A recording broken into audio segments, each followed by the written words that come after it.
एक प्रश्न उठता है कि भारतीय शिक्षा बोर्ड क्यों, जैसा पूज्य स्वामी जी ने कहा कि 1835 में लॉर्ड मैकाले ने भारत को हमेशा के लिए सांस्कृतिक उपनिवेश बनाने का जो षड्यंत्र रचा था, उस षड्यंत्र को भारत बोध के साथ उसका समाधान करने के लिए पूज्य स्वामी जी ने विगत एक दशक से ये संकल्प लिया था कि एक ऐसा समर्थ बोर्ड होना चाहिए जिसमें भारतीय बच्चों को भारतीय संस्कृति के समस्त प्रवाह और निरंतरता के साथ अधुनातन विज्ञान और टेक्नोलॉजी, पुरातन और नूतन दोनों के समन्वय के साथ शिक्षा दी जाए, जिससे बच्चों के मन में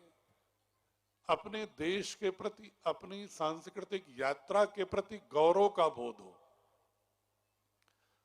उस संकल्पना को संस्कृत मूलक वर्तमान भारत सरकार ने इस अमृत महोत्सव के दौरान मैकाले की उस विषाक्त शिक्षा पद्धति के अमृत समाधान के रूप में वैधानिक स्वरूप दिया है। इसलिए भारत सरकार का भी अभिनंदन, आदरणीय प्रधानमंत्री जी का अभिनंदन और पूज्य स्वामी जी को शत शत नमन कि उनकी संकल्पना एक स्वरूप, ठोस स्वरूप लेकर के आई है।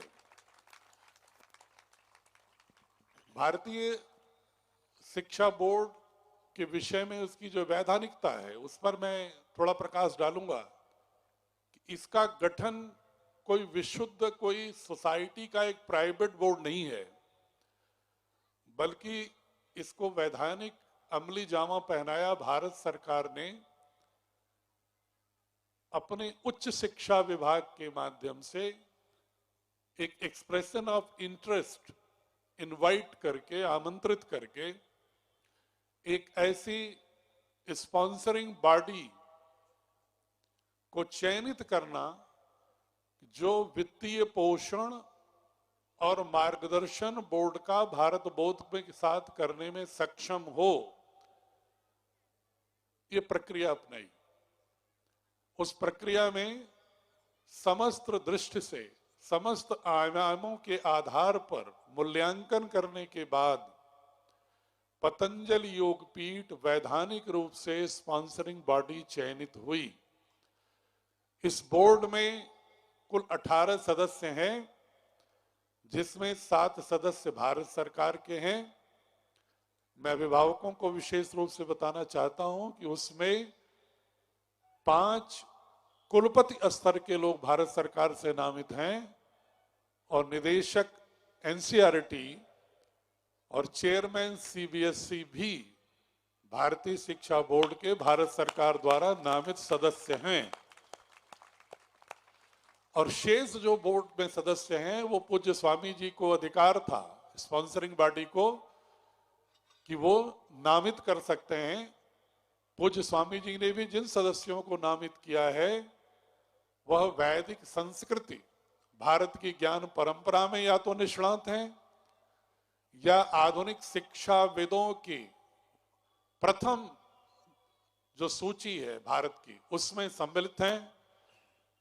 यूजीसी के यूनिवर्सिटी ग्रांट कमीशन के एक्स चेयरमैन उसमें सदस्य हैं और स्वामी जी द्वारा भी 4 वाइस चांसलर स्तर के लोग भी स्पॉन्सरिंग बॉडी की ओर से भी सदस्य हैं।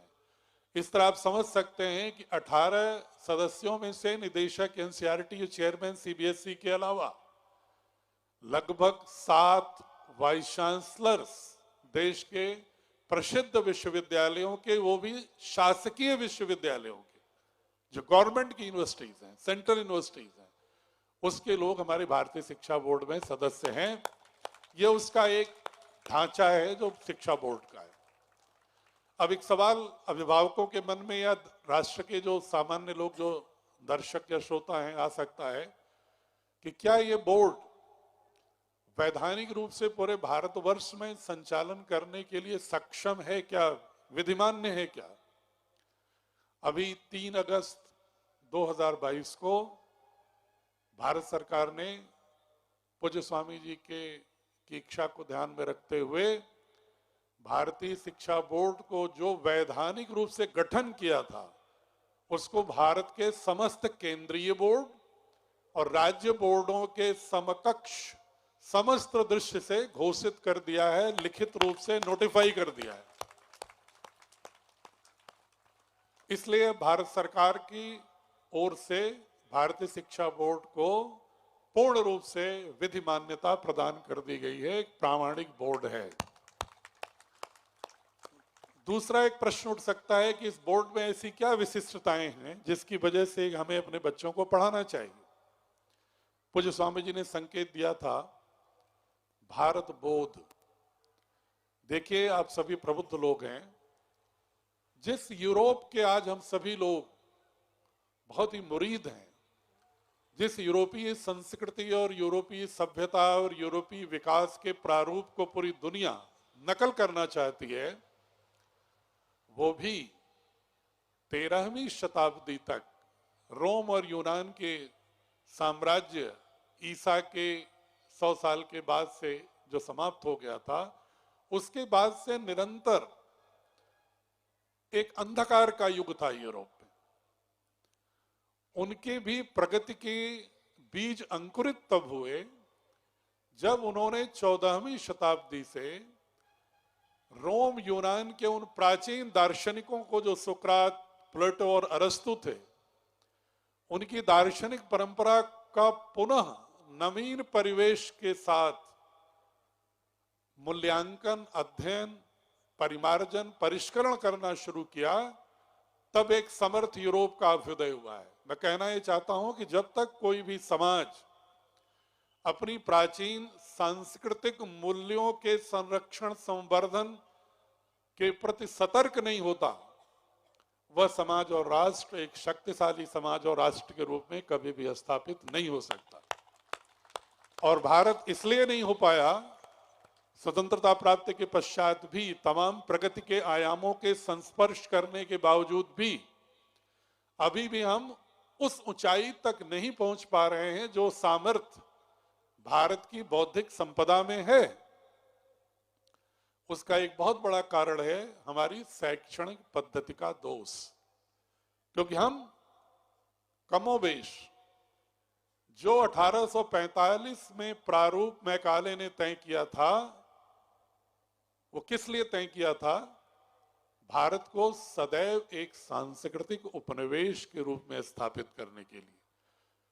उनके मन में था कि अगर हम राजनीतिक स्वतंत्रता दे भी दें भारत को, तो हमेशा चिरकाल तक भारत हमारे लिए एक सांस्कृतिक उपनिवेश, वैचारिक उपनिवेश और परिणामतः फिर आर्थिक उपनिवेश के रूप में सदैव बना रहे।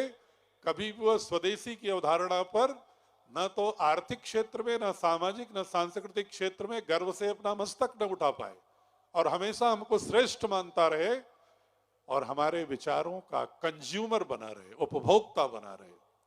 और वो स्वतंत्रता के 75 वर्ष के बाद भी मैकाले की वो जो छाया है, प्रेत छाया, वो हमारा पीछा कर रही है। उससे निजात पाने के लिए अगर दिव्य अमृत समाधान के रूप में भारतीय शिक्षा बोर्ड है, इसमें हमने जो विशेषताएं रखी हैं, भारत की जो नई शिक्षा नीति है, भारत की जो नेशनल करिकुलम फ्रेमवर्क है, अभी तक 2005 का फ्रेमवर्क है, अब 2020 की न्यू एजुकेशन पॉलिसी के आधार पर नया फ्रेमवर्क आना शुरू हो गया है। उसके अनुरूप उसमें जो कुछ भी अनुस्यूत मूल्य बोध हैं, जो भी पेडागॉजी है, जो भी इवैल्यूएशन है, जो भी लर्निंग ऑब्जेक्टिव है, जो लर्निंग आउटकम्स हैं, जो टेक्स्ट बुक का प्रारूप है, जो करिकुलम और सिलेबस का मोड है, उसको ध्यान में रखते हुए, लेकिन उससे भी एक कदम आगे ये भाव रखा गया है कि हम विज्ञान और टेक्नोलॉजी में वैश्विक रूप से प्रतियोगिता रखने के लिए सक्षम हो, नेतृत्व प्रदान करने के लिए समर्थ हो, लेकिन हम खड़े हों भारत की जड़ों के साथ। भारत की सांस्कृतिक मूल्यों के साथ जुड़कर के हम आगे बढ़ें। हम कटे हुए पर की तरह, पक्षी की तरह आकाश में फड़फड़ाते न रहें। हमें अपनी जमीन भी मालूम हो, आंधियों तूफानों में वही वृक्ष गिरते हैं जिनकी जड़ें धरती के अंदर बहुत मजबूती से नहीं होती। उसी तरह वो राष्ट्र भी तमाम वैचारिक आंधियों में ढह जाता है जो अपनी सांस्कृतिक जड़ों से जुड़ा नहीं रहता। हमें अपने बच्चों को उन सांस्कृतिक जड़ों से जोड़ना है। इसलिए हमने कुछ प्रावधान किए हैं कि हमारी पूरी भारत की ज्ञान संपदा संस्कृत में या तो निहित है या संगम लिटरेचर के रूप में तमिल में निहित है, या आदिवासी भाषाओं में, लोक भाषाओं में हमारी हजारों साल की लोक परंपरा, श्रुति परंपरा से वहां भी आदिवासी क्षेत्रों में विद्यमान है। हमने उत्तर भारत की संस्कृति के साथ साथ तमिल संगम लिटरेचर और उन वनांचलों में रहने वाली हजारों साल की जो एक समृद्ध संपदा है ज्ञान की, और आधुनिक जो ज्ञान विज्ञान के क्षेत्र में जो भी अनुसंधान हो रहे हैं, सबको सम्मिलित करते हुए और एक बहुत ही खूबसूरत ताने बाने के साथ हमने अपनी पाठ्यक्रम को, पाठ्यचर्या को और पाठ्यपुस्तकों को तैयार करने की कोशिश किया है। और उसमें भारत के लगभग 500 भारत के जो डिफरेंट आईआईटीज हैं, आईआईएम्स हैं, मानक विश्वविद्यालय हैं, हर विषयों के जो प्रसिद्ध शिक्षाविद और प्रोफेसर्स हैं वो मार्गदर्शन कर रहे हैं, हमारे पैनल पर हैं। और भारत की ही नहीं बल्कि भारत के बाहर के भी स्कूल एजुकेशन की जो अच्छी संस्थाएं हैं, उन संस्थाओं के जो समर्थ शिक्षक शिक्षिकाएं हैं, वैसे लगभग 3000 लोगों को हमने अपने पैनल में रखा है। और हर विषय में समूह बनाकर उसके अनुरूप हमने पुस्तकों को तैयार करने की प्रक्रिया प्रारंभ की है। मार्च तक हमारी नर्सरी से लेकर 8वीं तक की किताब तैयार होने की संभावना है। वक्त इसलिए लग रहा है क्योंकि ऐसे तो प्राइवेट पब्लिशर्स जो आप किताबें पढ़ा रहे हैं, किसी भी टीचर को किसी भी 2-4 लोगों का समूह बना करके उनको कुछ पैसा दे करके कहते हैं कि किताब लिख दो हमारे लिए। उस तरह तैयार करना हो तो एक पुस्तक तैयार करने में 1-1.5 महीने से ज्यादा समय नहीं लगता। हमारी पुस्तकों को तैयार करने में समय इसलिए लग रहा है कि जैसा हमने कहा कि अंतर्राष्ट्रीय स्तर पर हमारे छात्र प्रतियोगी हो सकें, ग्लोबली कॉम्पिटिटिव हो सकें, और साथ ही भारत की समस्त विविधताओं के साथ उसकी जो अनूठी समृद्ध विरासत है, उसके समस्त घटकों का एक अद्भुत समावेश भी हो सके उसमें।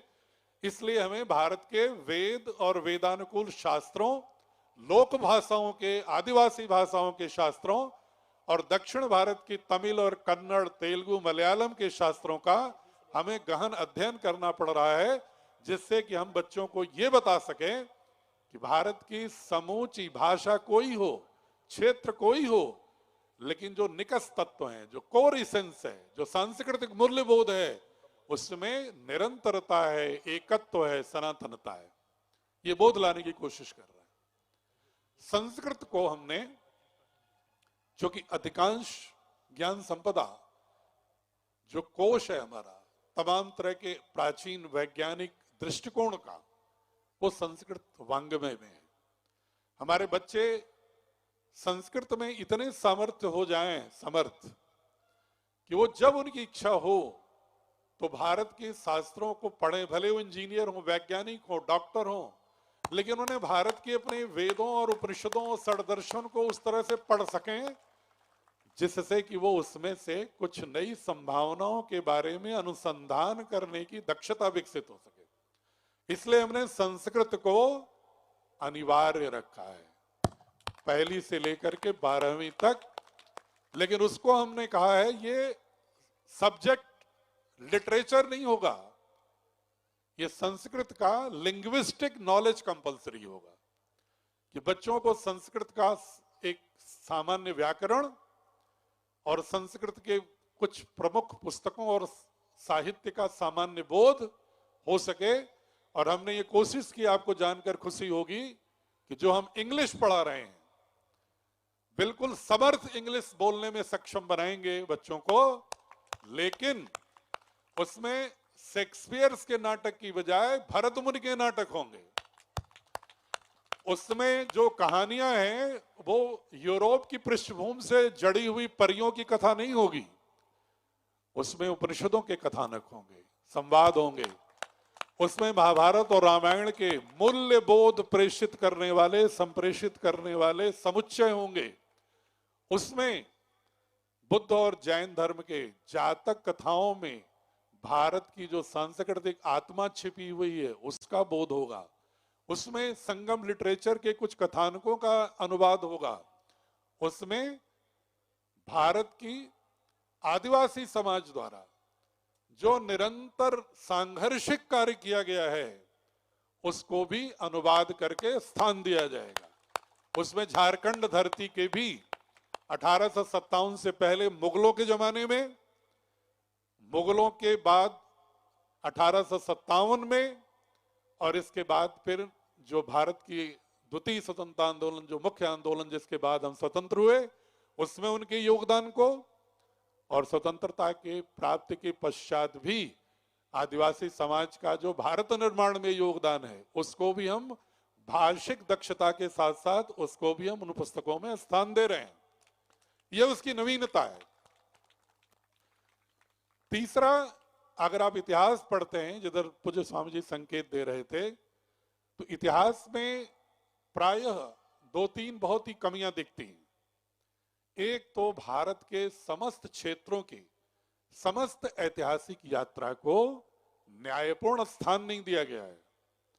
अधिकतर जो इतिहास है वो दिल्ली केंद्रित है। अगर आप पूरा देखें तो दिल्ली केंद्रित इतिहास है।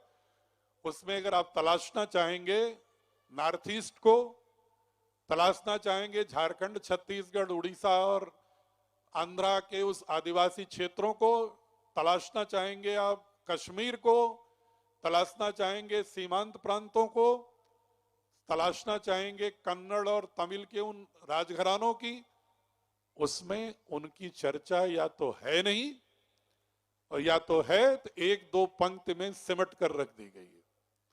हम उनको उचित स्थान देंगे ताकि हमारे बच्चे भारत की समूची ऐतिहासिक यात्रा को पढ़ते हुए भारत का खंड खंड नहीं, जो कौटिल्य कहते थे चाणक्य, अखंड भारत का बोध हो, और उस अखंड भारत के बोध के साथ इतिहास को ले आएंगे।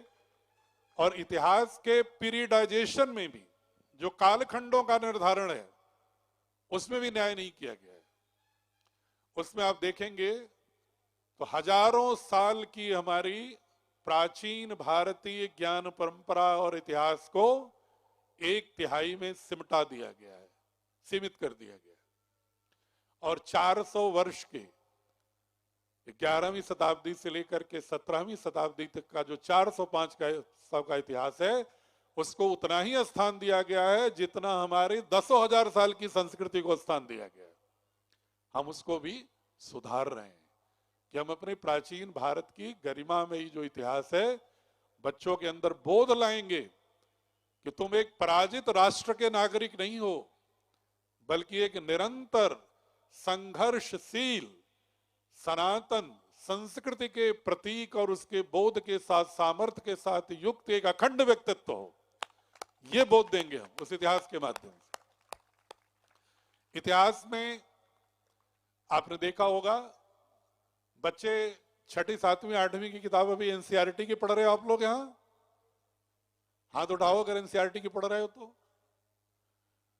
उसमें अगर आप देखोगे इतिहास में तो जब चर्चा आती है पाटलिपुत्र की, जब बिंबिसार अजातशत्रु की चर्चा आती है तो वहां कहते हैं कि राजा 1/6 हिस्सा राजस्व लेता था जनता पर बोझ डालता था और एक तरह से वो संकेत देते हैं जैसे अजात शत्रु 1/6 हिस्सा राजस्व का लेकर के कोई अपराध करता हो, जनता पर शोषण करता हो। और जब वही पढ़ाते हैं फिरोज तुगलक को तो कहते हैं कि 1/3 हिस्सा राजस्व लेता था, मतलब दुगना ले रहा था। लेकिन वहां पर पंक्ति क्या लिखी हुई है कि अवस्थापना सुविधाओं के विकास और जनता को सुख सुविधाएं और राज्य तंत्र के संचालन के लिए लेता था। तो जो दुगना ले रहा है वो शोषण नहीं कर रहा है, जो 1/6 हिस्सा राजस्व ले रहा है वो शोषण कर रहा है। यह नैरेटिव है इतिहास का। जब हम अलाउद्दीन खिलजी के बाजार व्यवस्था की प्रशंसा पढ़ते हैं, अच्छी बात है, अगर किसी ने भी कोई अच्छी व्यवस्था की है तो उसका अभिनंदन होना चाहिए। लेकिन उससे पहले क्या मौर्यों के काल में कौटिल्य के अर्थशास्त्र पर आधारित अर्थव्यवस्था और बाजार व्यवस्था की विस्तार से चर्चा नहीं होनी चाहिए क्या? लेकिन नहीं मिलती। जब हम नहर प्रणाली की बात करते हैं मध्य युग की, तुगलक वंश की, तो बहुत ही एक प्रशंसा से भरे रहते हैं। लेकिन जब हम उसकी चर्चा करते हैं तो भूल जाते हैं कि चोलों का उससे कम से कम 2000 साल पूर्व जल प्रबंधन की व्यवस्था, पानी की निकासी की व्यवस्था, और यहां तक कि उससे भी कई हजार साल पूर्व सरस्वती सिंधु सिविलाइजेशन में नगरीय व्यवस्था, सिंचाई तंत्र, कालीबंगन का जो उत्खनन है गुजरात का, राजस्थान का, वहां पर बानीवली, रानीखेड़ी, हरियाणा का, वहां पर ये संकेत मिलते हैं कि वहां पर एक उन्नत कृषि व्यवस्था और सिंचन व्यवस्था थी। इसका जिक्र इतिहास में नहीं होता। हम उस इतिहास को प्रामाणिक तथ्यों के आधार पर विस्तार से लाएंगे। ये इतिहास की बात है।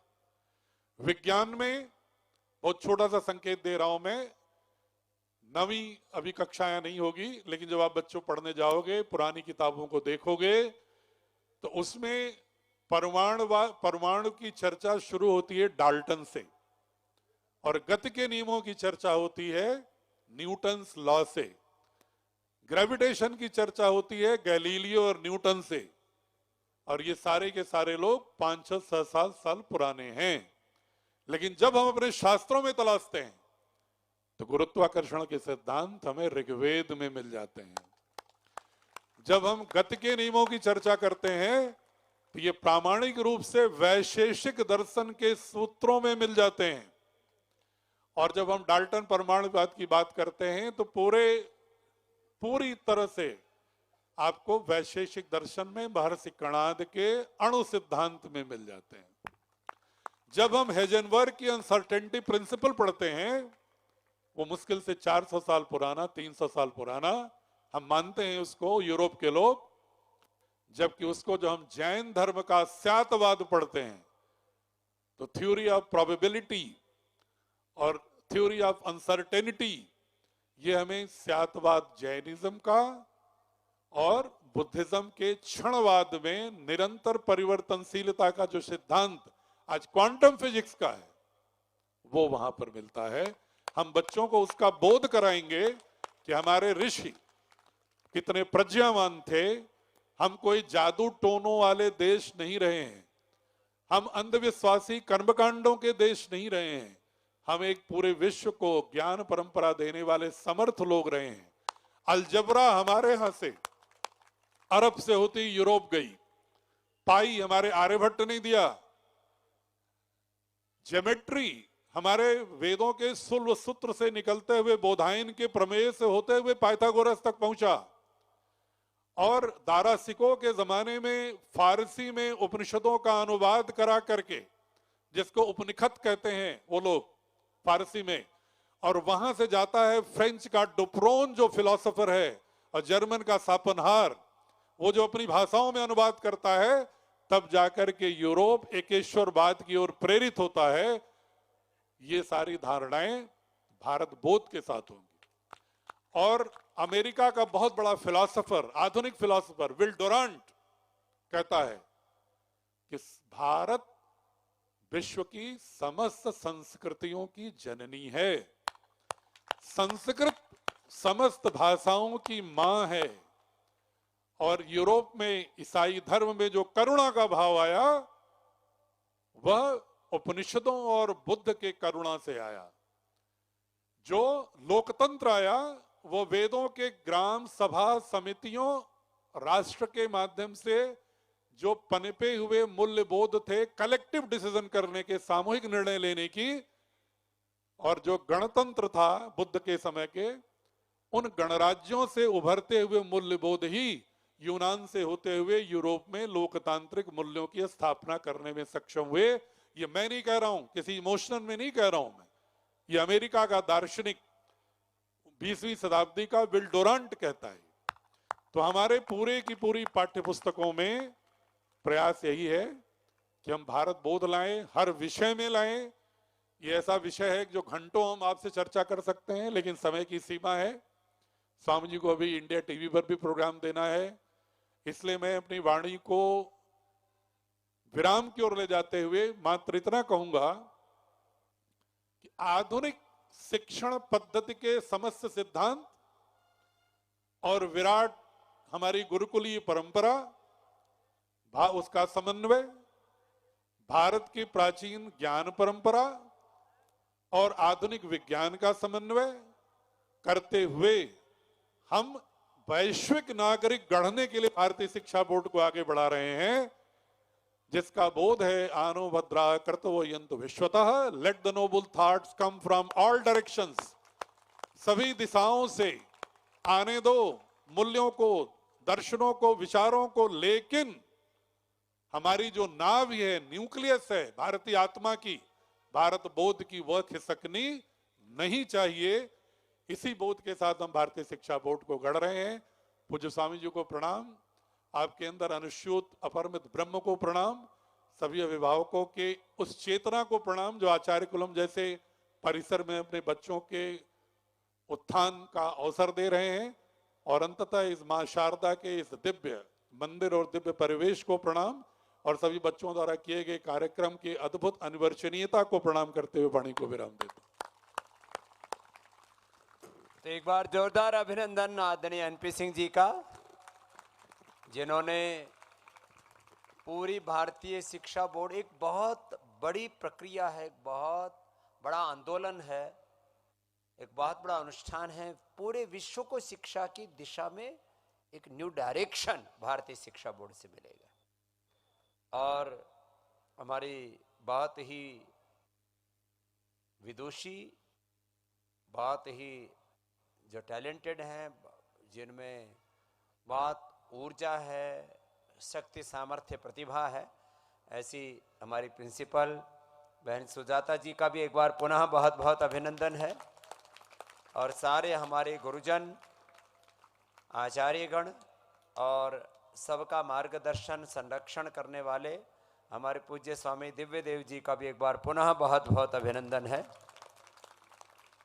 हमारे भाई छवि बिरमानी जी और सारे हमारे रोशन लाल जी से लेकर के सारे मेंबर्स, और सारे हमारे डोकानिया जी से लेकर के, और सारे हमारे राज्य प्रभारी, और बहन हमारी सुधा जी से लेकर के सारी बहनें, और श्रद्धामयी डॉक्टर देवप्रिया जी सहित एक बार आप सब भाई बहन, अंत में ये बात कहता हुआ कि ये भारतीय शिक्षा बोर्ड एक साधारण बोर्ड नहीं है। स्टेट बोर्ड और सेंट्रल बोर्ड से भी बड़ा मैं कहूँ तो आने वाले समय में सबसे बड़ा इंटरनेशनल बोर्ड जो है वो भारतीय शिक्षा बोर्ड होने वाला है।